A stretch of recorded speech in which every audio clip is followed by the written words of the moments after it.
Kolo ആപ്പിന്റെ home education സീരീസിലേക്ക് നിങ്ങളെവർക്കും സ്വാഗതം. നമ്മൾ ഇന്ന് സംസാരിക്കാൻ പോകുന്നത് പ്ലംബിങ്ങിനെ കുറിച്ചിട്ടാണ്. ഒരു ഗൃഹം നിർമ്മിക്കുന്ന സമയത്ത് ഏത് സമയത്താണ് ശരത് നമ്മൾ പ്ലംബിംഗ് നമ്മൾ ചെയ്യേണ്ടത്? ഞാൻ ശരത്തിനെ പരിചയപ്പെടുത്തിയില്ല. ശരത് ഗണേഷ് ബിൽഡേഴ്സിന്റെ ഫൗണ്ടറാണ്. ശരത് പറയൂ. ഇപ്പം നമ്മൾ നേരത്തെ കഴിഞ്ഞ സീരീസിൽ പറഞ്ഞ പോലെ വീട് പണിയായിട്ട് നമ്മൾ പ്ലാൻ ചെയ്ത് കഴിഞ്ഞ് കഴിഞ്ഞാൽ ഇലക്ട്രിക്കൽ ലേഔട്ട്സ് ഉണ്ടാക്കുന്നത് പോലെ തന്നെ നമ്മൾ ശ്രദ്ധിക്കേണ്ട ഒരു കാര്യം തന്നെയാണ് അതിന്റെ പ്ലംബിംഗ് ലേഔട്ട്സ്. അപ്പോൾ നമ്മളൊരു വീട് നിർമ്മിക്കുന്ന സമയത്ത് അതിന്റെ ഇനീഷ്യൽ പ്ലാനിങ്സ് നമ്മൾ ഡിസൈൻസ് കഴിഞ്ഞ് കഴിഞ്ഞാൽ നമുക്ക് ഇതിന്റെ പൈപ്പ്സ് ഏതൊക്കെ ലൈൻസിൽ എങ്ങനെയൊക്കെ പോകണം, എത്ര ഗേജിലുള്ള പൈപ്പ്സ് ആണ് നമ്മൾ യൂസ് ചെയ്യേണ്ടത്, അതിന്റെ ലൈനിങ്, അതിന്റെ സീവേജ് ആയാലും അതുപോലെ അതിന്റെ വാട്ടർ കണക്ഷൻ പൈപ്പ്സ് ആയാലും ഏതൊക്കെ ലൈനിൽ നമുക്ക് അത്യാവശ്യം ഫ്രണ്ട് എലിവേഷനിലേക്ക് അല്ലെങ്കിൽ അതിൻ്റെ എലിവേഷൻ വരുന്ന ഭാഗത്തേക്ക് വരാത്ത രീതിയിൽ നമുക്ക് എങ്ങനെയൊക്കെ കൊണ്ടുപോകാം. പിന്നെ അതിന് ലീക്കേജസോ ബാക്കിയുള്ള ഇഷ്യൂസോ പ്രോബ്ലംസ് ഒന്നും വരാതിരിക്കാൻ വേണ്ടിയിട്ട് എന്തൊക്കെ പ്രിക്കോഷൻസ് നമ്മൾ എടുക്കണം തുടങ്ങിയ ഒരു പ്ലാനിങ് നമുക്ക് പ്രോംപ്റ്റായിട്ട് കൊണ്ടുപോകാം. അത് മാത്രമല്ല നമുക്കിപ്പോൾ ഈവൻ നമ്മൾ അതിൻ്റെ സെപ്റ്റി ടാങ്ക്സോ അല്ലെങ്കിൽ നമ്മുടെ വാട്ടർ ടാങ്ക്സോ അത് പ്ലേസ് ചെയ്യേണ്ട സ്പേസും മറ്റേ ഒന്ന് റീഅറേഞ്ച് ചെയ്യുകയാണെങ്കിൽ തന്നെ നമ്മളത് മുൻകൂട്ടി പ്ലാൻ ചെയ്യുകയാണെങ്കിൽ നമുക്ക് ഓവറായിട്ട് വരുന്ന പൈപ്പ്സിൻ്റെ ലെങ്ത്തും കാര്യങ്ങളൊക്കെ കുറച്ച് നമുക്ക് കോസ്റ്റ് നമുക്ക് കുറയ്ക്കാനായിട്ട് സാധിക്കും. ഓക്കെ, നമ്മൾ സാധാരണ ഒരു കിണറിൽ നിന്ന് എത്ര ഡിസ്റ്റൻസ് കീപ്പ് ചെയ്യണം നമ്മൾ നമ്മുടെ ഒരു സെപ്റ്റി ടാങ്ക് അങ്ങനെയുള്ള കാര്യങ്ങൾ? കിണർ നമുക്ക് ഏതൊരു വാട്ടർ സോഴ്സിൽ നിന്നായാലും നമുക്ക് റൂൾ പ്രകാരം പറയുന്നത് 7.5 മീറ്റർ ആണ്. കിണറിൽ നിന്നായാലും ബോർവെൽ നിന്നായാലും അല്ലെങ്കിൽ നമ്മൾ തൊട്ട് അടുത്തുള്ള പറമ്പായാലും കൂടി അതിൽ നിന്ന് നിയറസ്റ്റ് വാട്ടർ സോഴ്സ് ഏതാണോ അതിൽ നിന്നൊക്കെ 7.5 മീറ്റർ നമ്മൾ വിട്ട് നിർമ്മിക്കണം സെപ്റ്റി ടാങ്ക് എന്നുള്ളതാണ് റൂള്. ഏതൊരു സ്റ്റേജിലാണ് നമ്മളിത് ഈ പ്ലംബിംഗ് നമ്മൾ തുടങ്ങുന്നത്? തേപ്പ് കഴിഞ്ഞ ഉടനെ എങ്ങനെയാ അതിന്റെ കാര്യം? പ്ലംബിംഗ് ജോലി നമ്മൾ സ്റ്റാർട്ട് ചെയ്യുക ഇലക്ട്രിക്കൽ വർക്ക്സ് കഴിഞ്ഞാൽ, ഇലക്ട്രിക്കൽ അല്ല, നമ്മൾ പ്ലാസ്റ്ററിംഗ് വർക്ക്സ് കഴിഞ്ഞിട്ടാണ് നമ്മൾ സ്റ്റാർട്ട് ചെയ്യുന്നത്. പ്ലാസ്റ്ററിംഗ് വർക്ക്സ് കഴിഞ്ഞപ്പോൾ ഈവൻ നമ്മളൊരു ബാത്റൂംസിനകത്ത് പ്ലാസ്റ്ററിങ്ങിന്റെ ഒരു ലെയർ നമ്മൾ പ്ലാസ്റ്ററിംഗ് ചെയ്ത് കഴിഞ്ഞാൽ നമ്മൾ അതിനകത്ത് കറക്റ്റായിട്ട് കട്ട് ചെയ്ത് അതിന് മാർക്ക് ചെയ്ത് നമ്മൾ കട്ട് ചെയ്ത് അതിൻ്റെ പൈപ്പ്സും അതുപോലെ ഷവേഴ്സും മറ്റുള്ള സാധനങ്ങളും ആംഗിൾസൊക്കെ വാൾവ്സൊക്കെ വെക്കുന്നതിനുള്ള വാൾവ്സൊക്കെ കറക്റ്റ് ടൈലിൻ്റെ കനത്തിനൊക്കെ ആയിട്ട് പാരലാക്കിയിട്ട് നമ്മൾ അതിന് മെഷർമെൻറ്റ്സ് സെറ്റ് ചെയ്ത് കറക്റ്റ് ലെവലിൽ വയ്ക്കും. പിന്നെ ഔട്ടറിലുള്ള ലൈൻസ് നമ്മൾ ഔട്ടർ കൂടെ വരുന്നതായിട്ടുള്ള അപ്പോൾ ഈവൻ വാട്ടർ ടാങ്കിൻ്റെ വരുന്ന ലൈൻസ് ആയാലും നമ്മുടെ സീവേജിൻ്റെ ലൈൻസ് ആയാലും ഒക്കെയുള്ള ലൈൻസൊക്കെ നമ്മൾ പുറത്തുകൂടിയാണ് നമ്മൾ പ്രൊവൈഡ് ചെയ്യുക. വേറെ എന്തൊക്കെയാണ് നമ്മൾ പ്ലംബിംഗ് ചെയ്യുമ്പോൾ പൊതുവെ നമ്മൾ ശ്രദ്ധിക്കേണ്ടത്? പ്ലംബിംഗ് ചെയ്യുമ്പോൾ നമ്മൾ പൊതുവായിട്ട് ശ്രദ്ധിക്കേണ്ട പല സ്ഥലങ്ങളും നമുക്ക് ബാത്റൂംസിനകത്തും ഒക്കെ ലീക്കേജസിന്റെ ഇഷ്യൂസ് നമുക്ക് കാണാനായിട്ട് സാധിക്കും. അപ്പോൾ അത് അത്തരം അത്യാവശ്യം ക്വാളിറ്റിയുള്ള പൈപ്പ്സ് യൂസ് ചെയ്യുക. നമ്മൾ പ്രഷർ പമ്പ്സോ അങ്ങനെയുള്ള എന്തെങ്കിലും മെറ്റീരിയൽസ് നമ്മൾ യൂസ് ചെയ്യുന്നുണ്ടെന്നുണ്ടെങ്കിൽ ഇത്തരം ക്വാളിറ്റിയുള്ള പൈപ്പ്സ് നമ്മൾ യൂസ് ചെയ്യുന്നതെന്ന് വെച്ച് കഴിഞ്ഞാൽ നമ്മുടെ ബാത്റൂംസിനകത്ത് ഈ വാളിനകത്തൊക്കെ ഇരുന്നിട്ട് ഈ പൈപ്പ്സ് ബ്രേക്ക് ആവാനുള്ള ചാൻസസ് ഉണ്ട്. അത് ത്രൂ നമ്മുടെ ബാത്റൂംസ് ടോട്ടലി ഡാമേജ് ആവും, വാൾസിൽ നമുക്ക് ഈർപ്പം വരും, നനവും മറ്റേ പ്രോബ്ലംസ് ഒക്കെ വന്ന് നമുക്ക് ഒരുപാട് ഇഷ്യൂസ് വരാനുള്ള ചാൻസസ് ഉണ്ട്. അപ്പോൾ അങ്ങനെയുള്ള കാര്യങ്ങൾ മെയിനായിട്ട് നമ്മൾ ശ്രദ്ധിക്കുക. പിന്നെ മെറ്റീരിയൽസ് ചൂസ് ചെയ്യുമ്പോൾ നമ്മളിപ്പോൾ അത്യാവശ്യം നല്ല ക്വാളിറ്റിയുള്ള സി പി ഫിറ്റിങ്സും ക്വാളിറ്റിയുള്ള പ്ലംബിംഗ് പൈപ്പ്സും ആയാലും അതിൻ്റെ എൽബോസ് ടീസ് അങ്ങനെയുള്ള തുടങ്ങിയ അതിന് ആക്സറീസ് ആയിട്ട് വരുന്ന മെറ്റീരിയൽസ് എല്ലാം നമ്മൾ അത്തരം ക്വാളിറ്റിയുള്ള മെറ്റീരിയൽസ് യൂസ് ചെയ്യുക എന്നുള്ളതാണ്. നമ്മളിപ്പോൾ നോർമലി നമ്മളിപ്പോൾ നമ്മുടെ കേരളത്തിൽ നമ്മളിപ്പോൾ ഏതൊക്കെ ബ്രാൻഡ്സ് ആണ് നമ്മൾ യൂസ് ചെയ്യുന്നത് പൈപ്പിനൊക്കെ? നമ്മൾ എന്തൊക്കെ അതിൽ ബ്രാൻഡ് നമ്മൾ നോക്കേണ്ട കാര്യമുണ്ടോ? പൈപ്പ്സ് യൂസ് ചെയ്യുന്ന ISI ബ്രാൻഡിലുള്ള മെറ്റീരിയൽസ് ആണ് നമ്മൾ യൂസ് ചെയ്യുന്നത്. അതുപോലെ അതിന്റെ ഗേജ് വെയിറ്റ് ഒക്കെ നമ്മൾ നോക്കേണ്ടത് തന്നെയാണ്. നമ്മൾ കൂടുതലും യൂസ് ചെയ്യുന്നത് സ്റ്റാറിന്റെ മെറ്റീരിയൽസ് യൂസ് ചെയ്യുന്നുണ്ട്, തോംസൺ യൂസ് ചെയ്യുന്നുണ്ട്.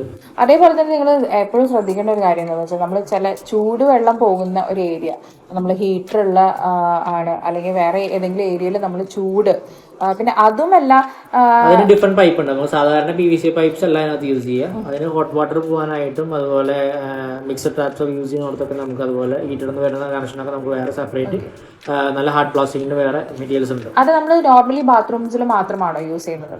ബാത്റൂംസിലാണ് നമ്മൾ കൂടുതലായിട്ട് യൂസ് ചെയ്യുന്നത്. പിന്നെ പ്രഷർ പമ്പ്സ് വരുന്ന സ്ഥലങ്ങളിൽ യൂസ് ചെയ്യുന്നുണ്ട്. പിന്നെ JSWന്റെ പുതിയൊരു പൈപ്പൊക്കെ വന്നിട്ടുണ്ട്. അപ്പോൾ നമുക്ക് എന്താ വെച്ച് കഴിഞ്ഞാൽ നമുക്ക് എൽബോസും ടീസും ഒന്നും വേണ്ട, നമുക്ക് ഈ പൈപ്പിനെ ബെൻഡ് ചെയ്ത് നമുക്ക് ഈ പൊസിഷൻസിലേക്ക് കൊണ്ടുവരാം. അപ്പോൾ ലീക്സ് വരാനുള്ള ചാൻസസ് ഒക്കെ വളരെ കുറവാണ്. നമുക്ക് ആ ബെൻഡിലൊന്നും നമുക്ക് ഇഷ്യൂസ് വരുന്നില്ല. അത് ഫ്ലോ കറക്റ്റ് ആയിരിക്കും. അങ്ങനെയുള്ള കുറേ ഗുണങ്ങളുണ്ട്. ഈ കിച്ചൺ സിങ്കിൽ നമ്മൾ ഈ ചൂടുവെള്ളം പോകുന്ന വെള്ളം യൂസ് ചെയ്യേണ്ട കാര്യമുണ്ടോ? ആവശ്യമുണ്ടെങ്കിൽ ചില ഹോട്ടൽസിൽ ചെന്ന് കഴിഞ്ഞാൽ നമുക്ക് സിങ്കിനകത്തും നമ്മുടെ പാൻട്രി സ്പേസിലും നമ്മുടെ ടോയ്ലറ്റ്സിലും ഒക്കെ കിട്ടും, നമുക്ക് ഹോട്ട് വാട്ടർ കിട്ടും. ഹോട്ട് വാട്ടർ യൂസ് ചെയ്യുന്നുണ്ടെങ്കിൽ തീർച്ചയായിട്ടും നമ്മൾ HDPE പൈപ്പ്സ് നമ്മൾ യൂസ് ചെയ്യാം. ശരത്, അതേപോലെ തന്നെ നമ്മുടെ വാളില് പലപ്പോഴും ഈർപ്പം നിൽക്കുന്നത് കാണാം. ഈർപ്പം നിന്ന് നമ്മുടെ പെയിന്റ് ഒക്കെ ഇളകി. അത് ഈ പ്ലംബിങ്ങിന് എന്തെങ്കിലും തകരാറ് മൂലമാണോ? ചിലപ്പോൾ ആ സ്പോട്ടുകളിൽ ഞാൻ നേരത്തെ പറഞ്ഞ പോലെ പൈപ്പ്സ് അതിനകത്തൂടെ പോയിട്ടുണ്ടെങ്കിൽ അത് ബ്രേക്ക് ആയിട്ടുണ്ടാവാം, അങ്ങനെ ഉണ്ടാവാം. പിന്നെ ഔട്ടറിലെ പ്ലാസ്റ്റിക്സ് കറക്റ്റ് അല്ലാതെ വാളിനകത്തൂടെ നമുക്ക് വെള്ളം ഇറങ്ങിയിട്ടായിരിക്കാം. പിന്നെ നമ്മൾ മുന്നേ എപ്പിസോഡിൽ പറഞ്ഞിട്ടുള്ള പോലെ തറയോട് ചേർന്നിട്ടുള്ള നമ്മുടെ ഓപ്സെറ്റ് സ്പേസുകളിനകത്ത് വെള്ളം ഇറങ്ങിയിട്ട് അത് പാൻട്രേറ്റ് ചെയ്ത് മുകളിലേക്ക് കയറി വരുന്നതായിരിക്കും. അത്തരത്തിൽ നമുക്ക് വരാനുള്ള ചാൻസസ് ഉണ്ട്. പിന്നെ നമ്മൾ ഈ പൈപ്പ്സ് അങ്ങനത്തെ കാര്യങ്ങളൊക്കെ വാങ്ങിക്കുമ്പോൾ എന്തൊക്കെയാണ് ശ്രദ്ധിക്കേണ്ടത്? ലോങ് ലാസ്റ്റിംഗ് ആയിട്ടുള്ള വാറണ്ടീസ് പ്രൊവൈഡ് ചെയ്യുന്നു. ഇപ്പോൾ ജാഗ്വർ, ഗ്രോഹെ തുടങ്ങിയ ബ്രാൻഡ്സുകാരുടെ പ്രൊഡക്ട്സ് വരുന്നുണ്ട്. കുറച്ച് കുറഞ്ഞ ബ്രാൻഡ്സിൽ നമുക്ക് അവൈലബിൾ ആണ്. അപ്പോൾ അതിനകത്ത് ക്വാളിറ്റിയുള്ള മെറ്റീരിയൽസ് നോക്കി എടുത്തു കഴിഞ്ഞാൽ കുറച്ചുകൂടി നമുക്ക് അതിന് ലൈഫ് ലോങ് കിട്ടും. അല്ലെങ്കിൽ ഇടയ്ക്കിടയ്ക്ക് നമ്മൾ ഈ മെറ്റീരിയൽസ് നമ്മൾ മാറ്റേണ്ടി വരും. ഓക്കെ. പിന്നെ വേറൊരു കാര്യം നിങ്ങൾ ശ്രദ്ധിക്കേണ്ട കാര്യം എന്താണെന്ന് വെച്ചാൽ നിങ്ങൾക്ക് ഏതാണ് പൈപ്പ്സ് ഒക്കെ നിങ്ങൾ ഇപ്പോൾ വാഷ് ബേസിന്റെ അവിടെയൊക്കെ നിങ്ങൾക്ക് ഏത് പൈപ്പാണ് നല്ല ഭംഗിയുള്ളതൊക്കെ ചിലപ്പോൾ നിങ്ങൾക്ക് കൊടുക്കണം എന്ന് ആഗ്രഹം ഉണ്ടാവും. അപ്പോൾ അത് പക്ഷെ നിങ്ങൾക്ക് ആദ്യം തന്നെ ഒരു പ്ലാനിങ് വേണം. കാരണം അതിൻ്റെയൊക്കെ ഒരു വാൾവ് എന്ന് പറയുന്നത് ഈ പ്ലംബിംഗ് ടൈമിൽ വരുന്നത് ഡിഫറെൻ്റ് ആണ്. ഇപ്പോൾ ജാഗോറിൻ്റെ ഒക്കെ വരുന്നത് വളരെ ഡിഫറെൻ്റ് ആണ് അല്ലേ? കുറെ ഫാൻസി പൈപ്പ്സ് ഒക്കെ കുറെ വരുന്നില്ല. ഫോർ എക്സാമ്പിൾ കിച്ചണിൽ നമ്മളൊരു ടാപ്പ് വയ്ക്കുകയാണ്. ഈ ടാപ്പ് വയ്ക്കുന്നത് മിക്കവാറും നമ്മൾ കിച്ചൺ സിങ്കിനോട് ചേർന്നിട്ട് വരുന്ന ഫ്ലോറിലായിരിക്കും. ഓക്കെ. അപ്പൊ ഇത് ഫിക്സ് ചെയ്യുന്നത് വാളിലാണ്, നമ്മുടെ ഫ്ലോറിലാണ്, വാളിലല്ല. അപ്പൊ ഇതിലേക്കുള്ള ട്യൂബ് കണക്ഷൻ ആയിരിക്കും പിന്നീട് ഉണ്ടാവുക. ഈ ട്യൂബ് കണക്ഷൻ പോകുന്നത് നേരെ ഒരു ആംഗിൾ വാൾവിലേക്കാണ്. അപ്പൊ ഈ ആംഗിൾ വാൾവ് നമുക്ക് ഈ പറഞ്ഞ ഏത് മെറ്റീരിയൽസിന്റെ മേലെ വെച്ചാൽ നമുക്ക് അതിനകത്ത് ഇഷ്യൂ വരുന്നില്ല. പിന്നെ വാളിലേക്ക് ഡയറക്റ്റ് കണക്ഷൻ വരുന്ന ഈ പറഞ്ഞ രീതിയിലുള്ള മിക്സർ ടാപ്സ് യൂസ് ചെയ്യുമ്പോൾ നമ്മൾ അതിന്റെ സ്പേസിങ്ങും അതിന്റെ മെഷർമെന്റും കാര്യങ്ങളും കറക്റ്റ് ആയിട്ട് എടുത്തിട്ട് വേണം നമ്മൾ ചെയ്ത് വെക്കാൻ. നമ്മൾ പിന്നെ മെയിനായിട്ട് പറയേണ്ട ഇനിയൊരു കാര്യം എന്ന് പറഞ്ഞാൽ നമ്മൾ സെപ്റ്റി ടാങ്കിലേക്കൊക്കെ വരുന്ന ലൈൻസിന്റെ ഒരു സ്ലോപ്പ് നമ്മൾ കൃത്യമായിട്ട് നമ്മൾ കൺസിഡർ ചെയ്യുന്ന ഒരു കാര്യമാണ്. അല്ലാത്ത പക്ഷം നമുക്ക് ബ്ലോക്സ് വരാനുള്ള ചാൻസസ് ഉണ്ട് സീവേജ് ലൈനിലൊക്കെ.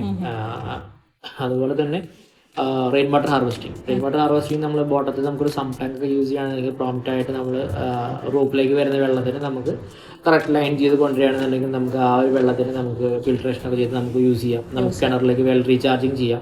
അപ്പൊ ഇതൊക്കെ ഇപ്പോ എനിക്ക് തോന്നുന്നു ഒരു പെർമിറ്റിന് വളരെ നിർബന്ധമായിട്ടുള്ള ഒരു പോർഷൻ നമുക്കിപ്പോ റൂൾ കേരള KMBR കുറച്ച് സെറ്റായിട്ട് പറയുന്നുണ്ട്. പിന്നെ എപ്പോഴും എന്റെ വീട്ടിൽ നേരിട്ടുള്ള ഒരു പ്രശ്നമാണല്ലോ, നിങ്ങൾ എപ്പോഴും ഈ സിങ്ക് ഒക്കെ ചെയ്യുന്ന സമയത്ത് കുറച്ച് താഴ്ത്തി അല്ലേ, കുറച്ച് താഴ്ത്തി ചെയ്യാൻ എപ്പോഴും ശ്രദ്ധിക്കണം. അത് നിങ്ങൾ എപ്പോഴും കറക്റ്റ് ചെയ്ത് നോക്കണം, അല്ലെങ്കിൽ അത് വെള്ളം പുറത്തേക്ക് ചാടാനൊക്കെ കൂടുതലാണ്. ഇപ്പൊ അങ്ങനത്തെ സിങ്സ് ഒക്കെ വരുന്നുണ്ട് അല്ലേ? കൂടുതൽ നമ്മൾ മോഡുലർ കിച്ചൺസ് ഒക്കെ ചെയ്യുമ്പോൾ ശ്രദ്ധിക്കേണ്ടതാണ്. അത് നമ്മൾ കറക്റ്റ് ഒരു പ്ലേസ്മെന്റ് ഓഫ് നമ്മുടെ സിങ്കിന്റെ ഇത് കറക്റ്റ് ആക്കി വെക്കുക എന്നുള്ളത് നമ്മൾ ശ്രദ്ധിക്കേണ്ടതാണ്. പിന്നെ നമ്മൾ പറയാനായിട്ട് വിട്ടുപോയ ഒരു കാര്യം എന്ന് പറയുന്നത് കോസ്റ്റിംഗ് ആണ്. ഒരു 1000 സ്ക്വയർ ഫീറ്റ് ഒക്കെ വരുന്ന ഒരു വീടിന് നമുക്ക് പ്ലംബിംഗ് സാനിറ്ററി ഫിറ്റിംഗ്സ് ഒക്കെ സെറ്റ് ചെയ്യുമ്പോൾ നമുക്ക് എന്ത് ചെലവ് വരും എന്നുള്ളത് മെയിനായിട്ട് നമുക്ക് അതിന്റെ CP ഫിറ്റിംഗ്സും അതേപോലെ അതിന്റെ ബാത്റൂം ഫിറ്റിംഗ്സ് ആയാലും നമ്മൾ പ്ലംബിംഗ് ജോലികളെല്ലാം ചെയ്യാനായിട്ട് നമുക്കൊരു 1.30 മുതൽ 1.5 ലക്ഷം രൂപ വരെയുള്ള ഇതിപ്പോ ഒരു നോർമൽ ബേസിക് ആയിട്ടുള്ള കാര്യങ്ങളാണ് പറയുന്നത്. അല്ലാതെ ഇപ്പൊ ബ്രാൻഡ്സും കാര്യങ്ങളൊക്കെ വരുന്ന സമയത്ത് ബ്രാൻഡ്സും കാര്യങ്ങളും കൂടുതൽ ഹൈ എൻഡ് ബ്രാൻഡ്സ് നമ്മൾ ചൂസ് ചെയ്യാന്ന് വെച്ച് കഴിഞ്ഞാൽ എക്സ്പെൻസസ് ഓട്ടോമാറ്റിക്കലി നമുക്ക് ഹൈ ആവില്ല. പിന്നെ നമ്മൾ ശ്രദ്ധിക്കേണ്ടതായിട്ടുള്ള ഒരു കാര്യം തന്നെയാണ് അതിനകത്ത് വാൾ മൗണ്ടഡ് ആയിട്ടുള്ള നമ്മുടെ ടാപ്സ് നമ്മൾ യൂസ് ചെയ്യുന്നുണ്ട്. നമ്മളിപ്പോ ഏത് ബ്രാൻഡാണോ നമ്മൾ ചൂസ് ചെയ്യുന്നത്, ഫോർ എക്സാമ്പിൾ നമുക്ക് ലോഹയുടെയാണ്, അതല്ലാതെ സാരയുടെയാണ്, അല്ലെങ്കിൽ ജാഗ്വറിന്റെയാണ്, ഏത് മെറ്റീരിയലാണ് നമ്മൾ ചൂസ് ചെയ്യുന്നത്. നമ്മളിപ്പോ ചില ക്ലോസറ്റ്സും വാൾ മൗണ്ടഡ് ആയിട്ടുള്ള ക്ലോസറ്റ്സ് നമ്മൾ യൂസ് ചെയ്യുകയാണെങ്കിൽ അതിന്റെ ഹൈറ്റ്സ് പ്രോംപ്റ്റ് ആയിട്ട് കിട്ടാൻ വേണ്ടിയിട്ടും അതിന്റെ എല്ലാത്തിന്റെയും മെഷർമെന്റ്സ് പ്ലംബിങ്ങിന് നമുക്ക് അതിന്റെ വരുന്ന പൈപ്പ് ലൈനിന്റെ മെഷർമെന്റ്സ് കുറച്ച് വ്യത്യാസം ഉണ്ടാവും. അതേ രീതിയിൽ തന്നെ നമ്മൾ ഇത് ചൂസ് ചെയ്ത് മെറ്റീരിയൽ പർച്ചേസ് ചെയ്തിട്ട് അതിന്റെ മാർക്കിങ്സ് കറക്റ്റ് ആക്കിയിട്ട് നമ്മൾ ചെയ്യായിരിക്കും എപ്പോഴും ബെറ്റർ ആണ്. അല്ലാന്നുണ്ടെങ്കിൽ നമ്മൾ അത് എടുക്കുന്ന മെറ്റീരിയൽ ആ സ്ഥലത്ത് നമുക്ക് പ്ലേസ് ചെയ്യാൻ പറ്റിക്കോളാണ്. അത് പറഞ്ഞു വന്നത് എന്താന്ന് വെച്ചാൽ വാൾ മൗണ്ട് ചെയ്തിട്ടുള്ള ചില പൈപ്പുകളൊക്കെ ഉണ്ടാവും. അപ്പൊ അതിന് പ്രത്യേക തരം പ്ലംബിംഗ് സിസ്റ്റം ആണ് വരുന്നത്. അപ്പോൾ നിങ്ങൾക്ക് അങ്ങനെ ചെയ്യാൻ പ്ലാനിങ് ഉണ്ട് എന്നുണ്ടെങ്കിൽ നിങ്ങളത് മുൻകൂട്ടി അത് വാങ്ങിച്ചു വെച്ച് ഈ പ്ലംബിംഗ് ചെയ്യുന്ന അവർക്ക് അതിന്റെ കറക്റ്റ് അളവ് നിങ്ങൾ കാണിച്ചു കൊടുക്കണം. അല്ലെങ്കിൽ പിന്നീട് നിങ്ങൾക്ക് ഒരു ആഗ്രഹം തോന്നുകയാണ്, പ്ലംബിംഗ് വർക്കൊക്കെ കഴിഞ്ഞു, പിന്നീട് നിങ്ങൾക്ക് ഒരു ആഗ്രഹം തോന്നുകയാണ് ജാഗോറിന് ഇങ്ങനത്തെ ഒരു പൈപ്പ് വെക്കണമായിരുന്നു, അല്ലെങ്കിൽ സെറയുടെ ഇങ്ങനത്തെ ഒരു പൈപ്പ് വെക്കണം, ചിലപ്പോൾ നിങ്ങൾക്ക് അത് ബുദ്ധിമുട്ടായിട്ട് വരാൻ ചാൻസ് ഉണ്ട്. അപ്പൊ അത് മുൻകൂട്ടി ഒന്ന് നോക്കുന്നത് നന്നായിരിക്കും. അപ്പോൾ നമ്മുടെ ഈ എപ്പിസോഡ് നമ്മൾ വൈൻഡപ്പ് ചെയ്യാണ്. അപ്പോൾ കോളോ ആപ്പിൻ്റെ ലിങ്ക് ഞാൻ ഡിസ്ക്രിപ്ഷൻ ബോക്സിൽ ഇടുന്നുണ്ട്. ഡൗൺലോഡ് ചെയ്യാത്ത എല്ലാവരും ഇന്ന് തന്നെ ഡൗൺലോഡ് ചെയ്യുക, ലൈക്ക് ചെയ്യുക, ഷെയർ ചെയ്യുക. എന്തായാലും അഭിപ്രായങ്ങളൊക്കെ നിങ്ങൾ കമൻറ്റ് ബോക്സിൽ എഴുതിയിടണം. അപ്പോൾ ശരത്, നമ്മൾ ഈ എപ്പിസോഡ് വൈൻഡപ്പ് ചെയ്യാം. Thank you.